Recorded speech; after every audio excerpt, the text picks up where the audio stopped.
Hello, my name is Emily Noel Lehman. I was born on December 6, 1996, and grew up in Fishers, Indiana. I live with my parents and my two brothers, Ethan and Nolan. My siblings are two of my very closest friends, seeing as they have seen me at my best and at my worst. Here at IU, I am studying to be a general music teacher and a choir director. I have loved music for as long as I can remember. Singing and playing instruments have always been part of my life. This is just a taste of a few of the things that make me unique. All of these things, background, hobbies, relationships, they are what work together to make up our identity. Although each piece of our identity is a journey that won't always be easy, they make us who we are. In 4th grade, I moved from Napanee, Indiana, Amish country, to Fishers, Indiana, suburbia. My mom and dad both began working new jobs in the area, which meant that we had to start going to a before and after school program. I had a really hard time making friends in this program, playing victim to my fair share of bullying. My mom had always stayed home with us, and her going to work full-time was a big change that heightened the stress of the transition. A new school, new home, new friends, and harder academics made for a pretty tough year. Erik Erikson's lifespan model shows the progression of development that shows what individuals need during specific times in their life. In order for individuals ages 6 to 11 to feel competent, they need to feel that they are able to meet new social and academic demands. Using this model, it is easy to see how my seeming inability to cope with all the changes in my life left me feeling like I was in way over my head. After that year, I had adjusted, physically, socially, and emotionally, to my new environment. Seeing that the bullies and change don't last forever showed me that the hard seasons of life are natural. Realizing that these time periods are temporary showed me that I was strong enough to face them in the future.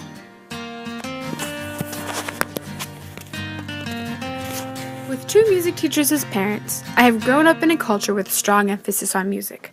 I write music, sing, play guitar, piano, and ukulele. I have always taken private lessons and participated in classically trained ensembles. Classical music is taught with a specific sequence, to which I owe my technique and attention to detail. Although technical accuracy is important, this type of training can drown out the more creative side of music.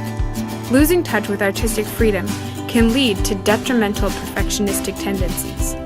My relationship with music can be explained by William Perry's theory of intellectual and ethical development. This theory shows the development of an individual's definition of accuracy, beginning in the belief that truth is always given by those in authority, and ending in the belief that there are several right answers. My journey with music looks a lot like this model. It begins in stress and perfectionism, with the idea that there is only one right way to play music. Since coming to college, I am beginning to phase out of this idea, realizing an incredibly freeing truth, that there is no right way to play music. Learning more about myself as a musician grows me in other areas of my life as well. It shows me that there is more than one right way to do so many things. As an education major, working with kids is something that has always been very important to me. One of my most impactful experiences working with children has been tutoring at Shepherd Community Center.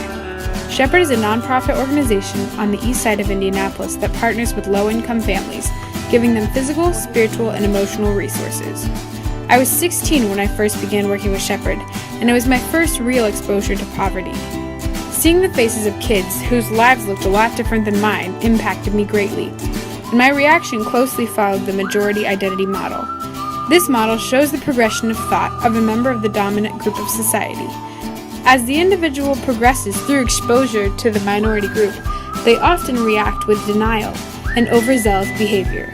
When they reach the most mature phase, they are left with a balanced viewpoint and a deeper appreciation for both minority and majority culture. Before Shepherd, I had not thought a lot about relevance and proximity of poverty as it pertained to my own life. Although I knew about and felt sympathy toward those in poverty, I was not able to feel empathy until I met them face to face. To know and invest in real live children who were born into situations that they could not control left me feeling incredibly guilty and confused. I saw the disconnect and unfairness in the fact that I had a certain amount of privilege that they did not. In order to deny my role as part of the majority, I passionately defended the minority group. As a zealot for the oppressed group, I was angry with people who showed ignorance and denied my own. Today, I believe that I am transitioning into the final stage of the model.